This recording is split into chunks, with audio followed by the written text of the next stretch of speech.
America और Iran के बीच Switzerland के बर्जिनस्टाक में शांति वार्ता शुरू हुई, लेकिन बातचीत शुरू होने से पहले ही एक बयान ने पूरे माहौल को तनावपूर्ण बना दिया।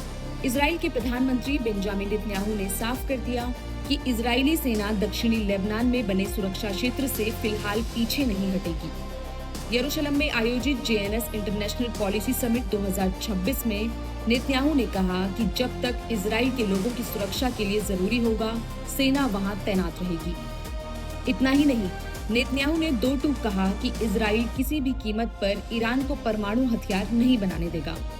उन्होंने दावा किया कि अगर इजराइल ने ऑपरेशन राइजिंग लायन और ऑपरेशन रोअरिंग लायन नहीं चलाए होते, तो आज ईरान के पास परमाणु बम हो सकता था। नेतन्याहू के मुताबिक अमेरिकी सहयोग से ईरान के परमाणु ढांचे को भारी नुकसान पहुंचाया गया है। इधर स्विट्जरलैंड के बर्जिनस्टाक में अमेरिका और ईरान के बीच बातचीत शुरू हुई। अमेरिका की तरफ से उपराष्ट्रपति जेडी वेंस मौजूद थे, जबकि ईरान की तरफ से संसद अध्यक्ष मोहम्मद बघेर गालिबाफ और विदेश मंत्री अब्बास आरागजी ने मोर्चा संभाला। करीब 80 मिनट चली इस बैठक में लेबनान युद्ध, ईरान पर लगे प्रतिबंधों में राहत और विदेशों में फंसी ईरानी संपत्तियों को वापस दिलाने जैसे मुद्दों पर चर्चा हुई। ईरान ने दावा किया कि उसके तेल निर्यात पर लगे कुछ प्रतिबंधों में छूट देने का मसौदा तैयार हो चुका है। वहीं कतर की मध्यस्थता से फ्रीज की गई ईरानी संपत्तियों को जारी करने पर भी बातचीत हुई। लेकिन वार्ता के बीच माहौल अचानक से तनावपूर्ण हो गया जब अमेरिकी राष्ट्रपति डोनाल्ड ट्रंप के एक बयान पर ईरानी प्रतिनिधिमंडल नाराज हो गया। ट्रंप ने चेतावनी दी कि अगर ईरान लेबनान में अपने समर्थक समूहों की गतिविधियों पर रोक नहीं लगाता तो उसे गंभीर परिणाम भुगतने पड़ सकते हैं। उन्होंने स्ट्रेट ऑफ हॉर्मुज को लेकर भी कड़ी चेतावनी दी। ट्रंप के इन बयानों के विरोध में ईरानी प्रतिनिधिमंडल कुछ समय के लिए बैठक छोड़कर बाहर चला गया।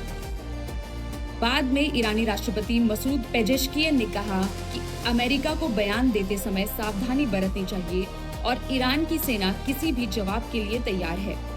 अब सबकी नजर इस बात पर है कि क्या ये बातचीत आगे बढ़ पाएगी या फिर बढ़ता तनाव किसी बड़े समझौते की राह में रुकावट बनेगा। नहीं, बिल्कुल इजराइल की आपत्ति है कि ये जो एमओयू हुआ है अमेरिका और ईरान के बीच में, इसमें तो केवल जाकर के हॉर्मूज और फिर आगे जाके यूरेनियम का जिक्र है। ईरान का जो मिसाइल प्रोग्राम है उसका कोई मेंशन ही नहीं है।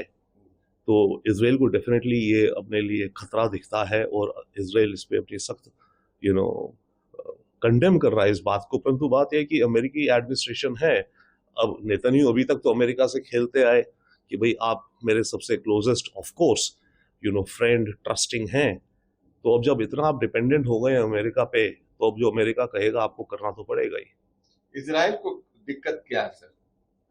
इजराइल को दिक्कत यह है कि ईरान स्ट्रॉन्गर हो गया है। ईरान अब इस रीजन में एक रीजनल पावर उभर के आया है। ईरान ने दो सुपर पावर, अमेरिका उसकी पूरी मिलिट्री माइट मिसाइल्स के सामने भी खड़ा होकर के, इजराइल के सामने भी, और हॉर्मूज को बंद रखा।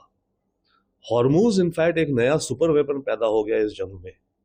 पहले तो केवल यूरेनियम की बात होती थी, पर अब बात निकली है कि हॉर्मूज, और ये ऐसा सुपर वेपन है, इसे मैं कहता हूं हॉर्मूजी पंजा, जिसपे अमेरिका ने पूरी कोशिश कर ली पर खोल नहीं पाया। तो ये बैटल टेस्टेड हो गया है। तो लॉन्ग टर्म में ईरान अब एक रीजनल पावर बन के उभर रहा है। नेतन्याहू का स्टैंड क्या होगा सर? नेतन्याहू का स्टैंड बहुत ही केयरफुल और बैलेंस्ड होना होगा। उसको अपनी डोमेस्टिक पॉलिटिक्स देखनी है, और डोमेस्टिक पॉलिटिक्स में उसके जो राइट विंग के फार राइट मंत्री हैं वो तो इसको बिल्कुल कंडेम कर रहे हैं कि जो हुआ है अमेरिका ने गलत करा है। अब वहां से अमेरिका कह रहा है, जेडी वैंस ने कल रात कहा कि बेहतर ये होगा कि इजराइल के जो मिनिस्टर्स हैं वो अपने शब्दों का चयन संभाल के करें, क्योंकि हम ही आपके अकेले दोस्त बचे हैं।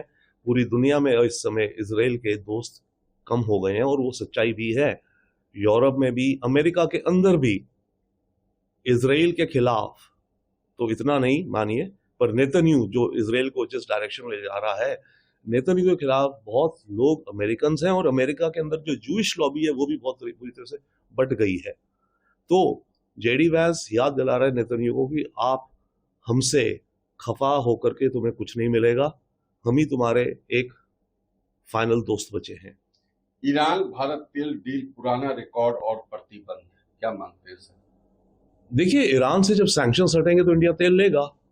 जैसे और सप्लायर से भी हम लेते हैं, डिपेंड करेगा मार्केट कंडीशंस पे और क्या रेट चल रहे हैं, तो हम ईरान से लेंगे।